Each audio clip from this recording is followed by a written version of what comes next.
मैं डॉक्टर रमेश शुक्ला एक बार आपका फिर से स्वागत करता हूं आपके अपने online educational platform the Lucknow study station पर। और ये क्लास हमारा चल रहा था मैथ्स का, जिसके अंतर्गत हम लोग बात कर रहे हैं परसेंटेज की। ये परसेंटेज का 8वां क्लास है और इस क्लास में बहुत ही छोटे छोटे से लेकिन महत्वपूर्ण प्रश्नों पर बात करेंगे, जो कि 8 से 10 प्रश्न होंगे। तो पहला सवाल आप देखिए, एक नगर की जनसंख्या 60,000 है। जब पुरुषों की संख्या में 8% की और महिलाओं की संख्या में 5% की वृद्धि हो जाती है तो नगर की जनसंख्या बढ़कर 63,960 हो जाती है। आपसे पूछा जा रहा है नगर में पुरुषों की संख्या क्या थी। तो देखिए, इसे समीकरण बनाकर आप कर सकते हैं, लेकिन मैं आपको काफ़ी अच्छा सा तरीका बता रहा हूँ जिससे इसको ईजी वे में कर पाएंगे, और वो तरीका है एलिगेशन मेथड। एलिगेशन मेथड का मतलब होता है मिश्रण। तो यहाँ पे ये चीज़ पता है कि पुरुषों की संख्या में 8% की वृद्धि हुई है और महिलाओं की संख्या में 5% की। अगर ये पता चल जाए कि पॉपुलेशन कितने परसेंट बढ़ी है तो हम मिश्रण विधि से इसको कर सकते हैं। अच्छा, ये पता करते हैं कि पॉपुलेशन कितने प्रतिशत बढ़ी है। पहले पॉपुलेशन क्या थी, 60,000 थी, और अभी क्या है बढ़ करके 63,960 है। तो एक चीज़ तो क्लियर है कि 3,960 व्यक्ति बढ़ गए हैं, और किस पे, 60,000 पर। तो ये परसेंटेज हम देख लेते हैं कि जनसंख्या कितने प्रतिशत बढ़ी। ये पता है कि पुरुष कितने परसेंट बढ़े, और ये भी पता है कि महिला कितने परसेंट बढ़ी, लेकिन ये नहीं पता कि जनसंख्या कितने प्रतिशत बढ़ी।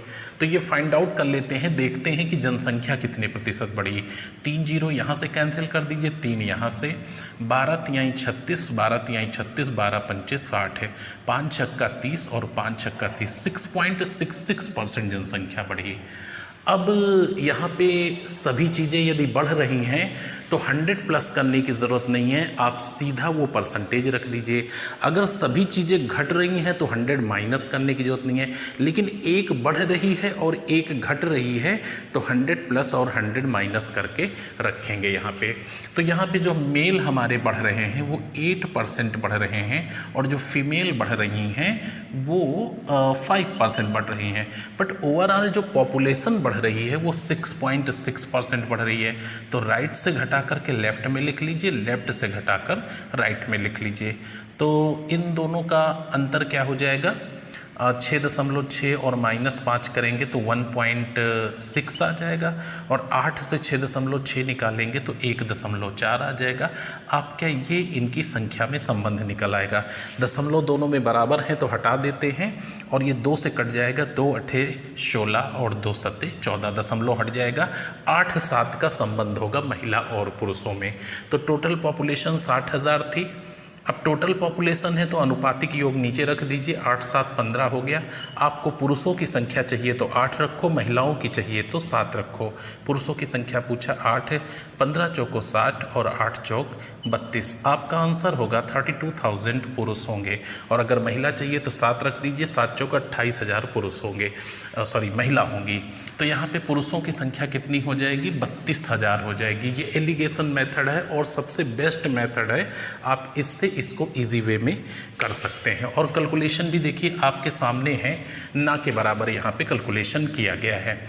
अच्छा, इसको आप समीकरण मेथड से भी कर सकते हैं, लेकिन समीकरण मेथड से थोड़ा सा हो सकता है कि कैलकुलेशन आपको प्रॉब्लम करे। मैं समीकरण बनाए दे रहा हूं, आप इसको जो है हल खुद से करिएगा और आंसर टैली करिएगा। आपसे पूछा गया पुरुषों की जनसंख्या क्या थी, नहीं मालूम है। पुरुषों की जनसंख्या मान लिया x थी, तब महिलाओं की जनसंख्या क्या थी, जाहिर सी बात है 60,000 माइनस x होगी, क्योंकि टोटल 60,000 थी। अब इसकी जनसंख्या में 8% की वृद्धि हो रही है तो 108/100 हो जाएगा, और इनकी जनसंख्या में 5% की वृद्धि हो रही है तो 105/100 हो जाएगा। अब इनकी पॉपुलेशन मिला करके जो हो गई है वो 63,960 हो गई है। अगर आप इसको अच्छे से सॉल्व कर लेंगे तो x की वैल्यू जो होगी वो 32,000 आ जाएगी। तो इसको हल करने की कोशिश करिएगा और देखिएगा कि आंसर क्या आता है। लेकिन कमांड आप करेंगे एलिगेशन मेथड पे, वो आसान है और कैलकुलेशन भी ना के बराबर है। अच्छा, अगला सवाल है, एक खनिज में 12% तांबा है। 69 किलोग्राम तांबा प्राप्त करने के लिए कितने किलोग्राम की खनिज की आवश्यकता होगी? तो यहाँ जब हम 100 किलोग्राम खनिज लाते हैं तो उसमें 12 केजी तांबा होता है, यानी दिया है 12 केजी और जो दिया है वो हमेशा नीचे होता है। आपको क्या चाहिए? आपको 69 केजी तांबा चाहिए, तो कितने खनिज की आवश्यकता होगी? कैलकुलेट कर दीजिए इसको। देखिए मैं 3 से काट रहा हूँ, 4 से कट जाएगा। 4 तिहाई 12 हो गया और 4 से काटेंगे तो 25 हो गया। 3 दूनी 6 और 3 त्रिका 9 हो गया। 25 तिया 75 के 5 हो गया और 25 दूना 50 और 7 57। 575 किलोग्राम खनिज की आवश्यकता होगी जब आपको 69 केजी तांबा प्राप्त करना होगा। तो ये आपका आंसर कौन सा हो जाएगा? सी आंसर सही हो जाएगा। और वैसे भी आप देखिए 100 किलो में 12 किलो, तो 12 पंचे 60, 60 किलो 500 किलो में और 9 किलो 75 किलो में। वर्बली आप ऐसे जोड़ सकते हैं। अगला सवाल लिखा है 3/4 4/5 का कितने प्रतिशत है? तो ये आप फ्रैक्शन को परसेंटेज में बदलना आपने पढ़ा है कि प्रतिशत भिन्न को प्रतिशत में बदलने के लिए 100 से गुणा करते हैं। वैसे भी 3/4 कितना होता है? 75% होता है और 4/5 80% होता है। तो 75% 80% का कितने प्रतिशत है? तो 75/80 गुणे 100 कर दीजिए। यहाँ पे आप देखिए कट जाएगा। किससे काट दूँ? इसको 20 से काट देता हूँ। 20 चौको 80 और 20 पंचे 100। 75 गुणे 5 ये हो जाएगा 375। 375/4 कर दीजिए। 4 9 36 हो गया और 1 बच गया। 4 तिहाई 12 और उसके बाद 3 4 7 28 और 4 पंचे 20। 93.75% आ जाएगा। यानी 3/4 का मतलब 75%, 4/5 का मतलब 80%। तो 75 80 का कितने परसेंट है? यह आप ऐसे भी कर सकते थे कि 3/4 का 4/5 कितने प्रतिशत है? तो जिसके आगे का लगा है वो नीचे हो जाएगा इंटू 100।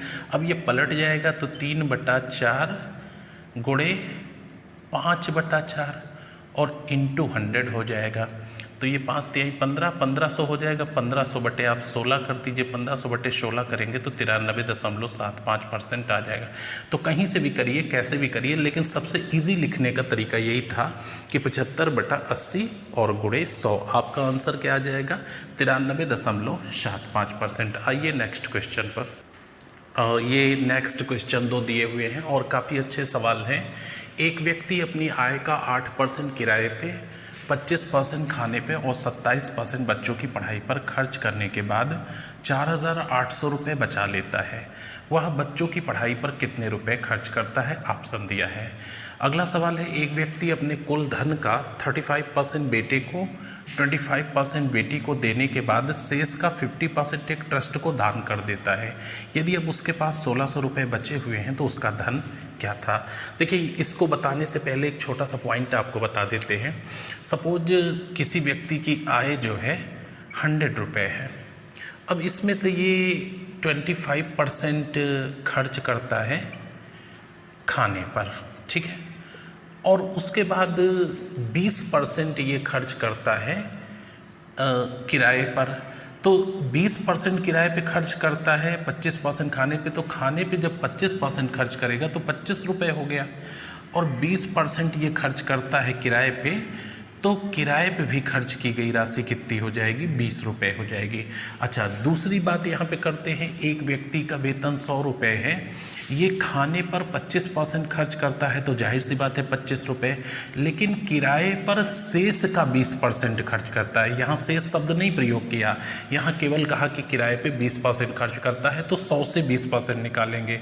लेकिन यदि किराए पे शेष का 20% खर्च करता तो 25 इससे घटा देंगे, बचेगा क्या? 75। अब 75 का 20% वो किराए पे यानी 15 रुपये किराए पे खर्च करता है। तो ये सिचुएशन और ये सिचुएशन अलग हो जाएगी। इसमें सीधा वेतन से खर्च किया जाता है और यहाँ पे शेष बची राशि का परसेंटेज निकाला जाता है, और जो शेष बची राशि होती है अगले परसेंटेज के लिए वो 100% हो जाती है। तो इनमें अंतर बना करके चलिएगा। अब इसी आधार पर ये दोनों सवाल हम आपको बताते हैं। पहला क्वेश्चन है कि एक व्यक्ति जो है अपनी आय का 8%। तो किसी भी व्यक्ति की आय चाहे 10 रुपये हो या 10 लाख रुपए हो, नेचुरली 100% होती है। आप इस तरह से लिखिए, ये उसकी इनकम है, इसका 8% उसने किराए पे खर्च कर दिया और इसके बाद जो है 25% उसने खाने पे खर्च कर दिया और इसके बाद उसने 27% बच्चों की पढ़ाई पर खर्च कर दिया, ये पढ़ाई पर खर्च कर दिया और 4800 रुपये बचा लिए, 4800 बचत कर लिया। ठीक है, ये लिखा हुआ है 4800 बचत कर लिया। तो ये अमाउंट में है, बाकी परसेंटेज में है। अगर इनको जोड़कर 100 से घटा दिया जाए तो इसकी परसेंटेज वैल्यू पता चल जाएगी। यानी इन 3 मदों में जो खर्च की गई राशि वो कितने प्रतिशत है, 8 + 25 + 27 बराबर 60% पैसा इन 3 मदों में खर्च हुआ। तो बाकी 40% क्या हो गया, वो बचत हो गई। अब आप कह रहे हो बचत 4800 रुपये है, तो 4800 ही 40% के इक्वल है, इनटू यानी दिया है 40% और जो दिया है वो हमेशा नीचे होता है। अब अगर क्वेरी की जाए आपसे कि बताइए उस व्यक्ति का वेतन क्या है, तो यहाँ पे 100 रख देंगे और आंसर आ जाएगा आपका। अगर ये पूछे कि किराए पे कितना पैसा खर्च किया तो 8 है, खाने पे कितना 25, लेकिन उसने पूछा है कि बच्चों की पढ़ाई पे क्या खर्च हुआ तो 27। 0 0 काट दीजिए, ये 12 चौक 48, 120 हो गया, 0 12 7 84 के 4, 12 दूनी 24 और 8 हो गया 32। 3240 रुपये की राशि बच्चों की पढ़ाई पर खर्च होती है। आपका बी आंसर सही है, 3240 रुपये। तो इस तरह से यहाँ पे देखा कि सीधा वेतन से सारी चीज़ें खर्च की गई हैं, लेकिन अगले में थोड़ा सा डिफरेंट हो गया है। अगला क्वेश्चन है, एक व्यक्ति अपने कुल धन का 35% बेटे को देता है, 25% बेटी को देता है। यहाँ तक तो बात पहले जैसी है, लेकिन आगे कहता है शेष का बचे का 50% ट्रस्ट को डोनेट कर देता है। अगर उसके पास अभी भी 1600 रुपये बचे हुए हैं तो उस व्यक्ति की धन क्या था। यहाँ पे देखिए, उस व्यक्ति का धन 100% था। इसमें उसने बेटे और प्लस बेटी को जो दिया पैसा वो 35 और प्लस 25%, यानी यहाँ से जो चला गया उसका 60% बच गया और शेष पैसा क्या बच गया 40%, 40 रुपये बच गया। ठीक है, 40 रुपये बच गया, रुपए में रख लीजिए। 100 रुपये था, 35 उसने बेटे को दिए, 25 बेटी को दिया, 60% उसका या 60 रुपये धन चला गया उसका, कितना बच गया 40 रुपये। ये शेष धन बचा, ये शेष धन बचा। अब इसका 50%, तो 40 का 50% क्या हो जाएगा 20 रुपये हो जाएगा। 20 रुपये उसने ट्रस्ट को दे दिया, तो 40 में से 20 रुपये अगर ट्रस्ट को दे दिया तो 20 रुपये शेष बचे। अभी 20 रुपये शेष बचे और आप क्या कह रहे हो 1600 रुपये बचे हुए हैं, यानी 1600 की वैल्यू क्या है 20 है। अगर ये पूछा जाए कि ट्रस्ट को कितना दिया तो 20 रख दो, अगर उसने बेटी को कितना दिया तो 25 रख दो, बेटे को कितना दिया तो 35 रख दो और उसकी कुल धन क्या था तो 100 रख दो और ये आंसर 8000 आपका आ जाएगा। उसका जो धन था वो 8000 रुपये था। आइए नेक्स्ट क्वेश्चन पर। ये नेक्स्ट क्वेश्चन आपके सामने दिया हुआ है 6 नंबर और 7 नंबर। 6 नंबर पे लिखा हुआ है, राजीव ने अपने कुल धन का 25% एक विद्यालय को डोनेशन के रूप में दे दिया और शेष का 20% एक अनाथालय को दान कर दिया। अब उसके पास अगर 96,000 रुपये बचे हुए हैं तो बताएं राजीव ने विद्यालय को डोनेशन कितना दिया। अगर आप इसकी प्रैक्टिस कर लेंगे तो सीधा आंसर टिक कर देंगे। देखिए 96,000 रुपये बचने के पहले कौन सी घटना हुई थी, उसने 20% अनाथालय को दान किया था। अच्छा, अनाथालय को 20% देने के बाद ये 80% बचा, तो अगर ये 80 है तो अनाथालय को देने से पहले क्या पैसा था 100% था, यानी ये 80 और 100, तो इसको 80 से डिवाइड करके 100 से गुणा करेंगे तो 12,000 आ जाएगा। और 12,000 रुपये थे राजीव ने जब 25% विद्यालय को डोनेशन देने के बाद बचाए थे, तो सॉरी 1,20,000 है। अब 1,20,000 75% है, आपको चाहिए विद्यालय के डोनेशन की राशि, तो 25% रख लीजिए, नीचे 75 ऊपर 25 हो जाएगा और आपका आंसर 40,000 आ जाएगा। तो इस तरह से आप बहुत साधारण तरीके से कर सकते हैं, या इसको सीधा अमाउंट मान लीजिए कि राजीव का जो पैसा टोटल था वो 100 रुपये था। टोटल पैसा राजीव का 100 रुपये था, इसमें से उसने 25% विद्यालय को डोनेशन में दे दिया। तो 25% का मतलब है कि 25 रुपये जो है वो विद्यालय को चला गया, विद्यालय को 25 रुपये विद्यालय को चला गया। अभी बचा पैसा क्या है, तो 100 से 25 निकाल दीजिए, जाहिर सी बात है अभी उसके पास जो बचा पैसा है वो 75 रुपये है। अब इसका वो 20% अनाथालय को देता है, तो 75 का 20% क्या हो जाएगा, 75 गुणे 20/100 यानी 15 रुपये। 15 रुपये उसने कहाँ दे दिया, अनाथालय को। अब 15 रुपये अनाथालय को दे दिया तो क्या बच गया, 75 माइनस 15 कर दीजिए, उसके पास 60 रुपये अभी बचे हुए हैं। आप कह रहे हो 96,000 रुपये बचे हैं, तो 96,000 की जो वैल्यू है वो 60 है। अगर आपको चाहिए कि उसने अनाथालय को कितना पैसा दिया तो यहाँ 15 रख दो, विद्यालय को कितना दिया यहाँ 25 रख दो, और कुल पैसा क्या था तो 100 रख दीजिए। आपसे पूछा गया है कि उसने विद्यालय को कितना पैसा दिया, यहाँ 25 आप रखेंगे। कैलकुलेट करेंगे, देखिए 0 0 कट गया, ये 6 1 कम 6 हो जाएगा और 3 बच गया, 6 6 36 हो गया, यहाँ 1600 आ गया। 25 0 0 25 0 0 25 छक्का 150 के शून्य, कैरी 15, 25 एकम 25 और 15 40,000 रुपये उसने विद्यालय को डोनेशन के रूप में दिया। तो इस तरह से आपका आंसर कौन सा सही हो गया, ए आंसर सही हो गया। तो आपको ये किसी भी तरीके से आप कर सकते हैं, बशर्ते आपको बस ये ध्यान रखना है कि शेष का, अगर ये कंफ्यूज हो गए तो फिर आप सीधा क्या निकालेंगे, 100 का निकालेंगे और उससे आपका क्वेश्चन गलत हो जाएगा। अगला सवाल है, मुकेश का मासिक वेतन 1600 रुपये है, उसके वेतन में 20% की वृद्धि के तत्काल बाद 20% की कटौती कर दी गई, उसे सालाना कितने रुपए की हानि होगी।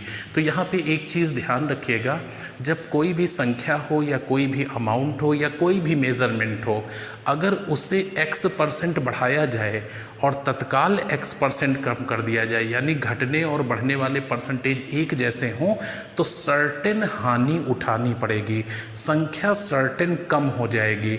आप देखिए, छोटी सी बात लेते हैं, एक संख्या है 100, इसको जब हम 10% बढ़ाएंगे तो क्या हो जाएगी, 110 हो जाएगी, और अब इसको अगर 10% कम करेंगे तो 90% हो जाएगी, और 0 0 कट गया, कितना हो गया, 99। यानी ये किसी भी परिस्थिति में हानि उठानी पड़ेगी। तो कोई संख्या को 10% बढ़ाकर तत्काल 10% कम किया जाता है, अगर पूछा जाए कितने परसेंट कम हो जाएगी, तो जो परसेंटेज है उसी का सीधा स्क्वायर करके 100 से डिवाइड कर दीजिए। तो ये 100/100 हो गया, कितना हानि हो गई, 1% की हो गई। देखिए 100 से 99 क्या हो गया, 1% हो गया। तो इसी सवाल को इसी ढंग से भी कर सकते हैं कि 20% बढ़ाया गया और 20% घटाया गया, तो 20 का स्क्वायर क्या हो गया, 400 हो गया। 20 का स्क्वायर 400 हो गया, 400/100 हो गया, कितना कम हो गई, 4% कम हो गई। तो मंथली कितने रुपए की हानि होगी, 1600 का 4% निकाल लीजिए, 1600 गुणे 4/100, तो 64 रुपये इसे मंथली हानि होगी। और 64 रुपये मंथली हानि हो रही है, तो सालाना हानि क्या होगी, 12 से गुणा कर दीजिए। 12 चौको 48 के 8 हो जाएंगे, और 12 छंग 72 और 4 जो है 76, यानी 768 रुपये की इसे हानि उठानी पड़ेगी। तो इस तरह से इस क्वेश्चन का आंसर आप इजी वे में दे सकते हैं।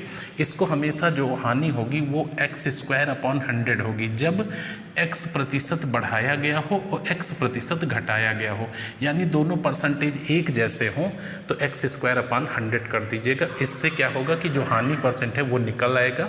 4% की हानि यानी 64 मंथली, तो सालाना कितना, साल में 12 महीने होते हैं, 768 रुपये का लॉस उठाना पड़ेगा। आइए नेक्स्ट क्वेश्चन पर। ये 9 और 8 और 9 नंबर क्वेश्चन हैं, ये आज के लास्ट सवाल हैं।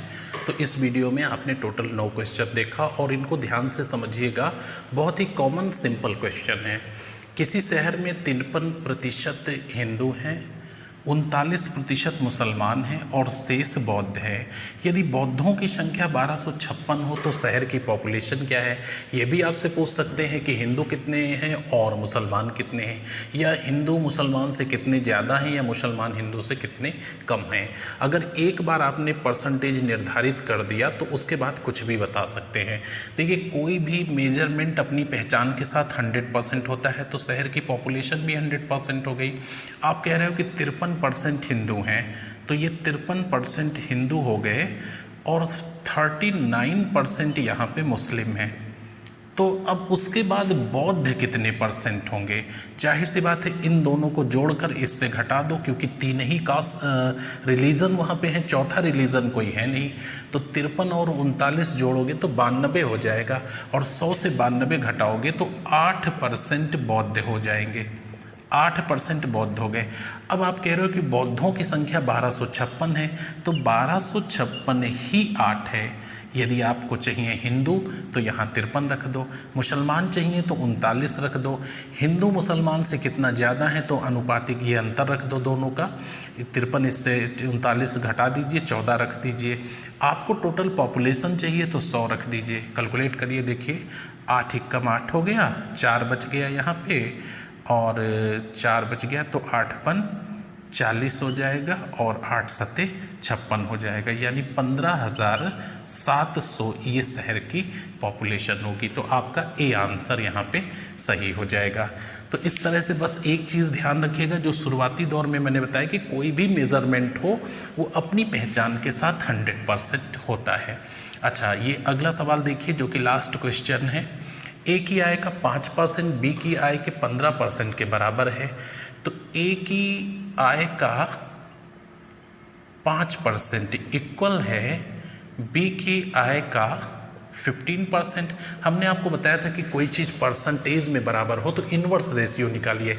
वैसे 2 हैं तो आप पलट दीजिए, कोई प्रॉब्लम नहीं है, और इन्वर्स भी निकाल सकते हैं। 1/5 और 1/15, इनका एलसीएम क्या हो जाएगा? 15 ही हो जाएगा। 5 तिहाई 15 और 15 एकन्नम 15, यानी ए और बी में क्या संबंध हो गया?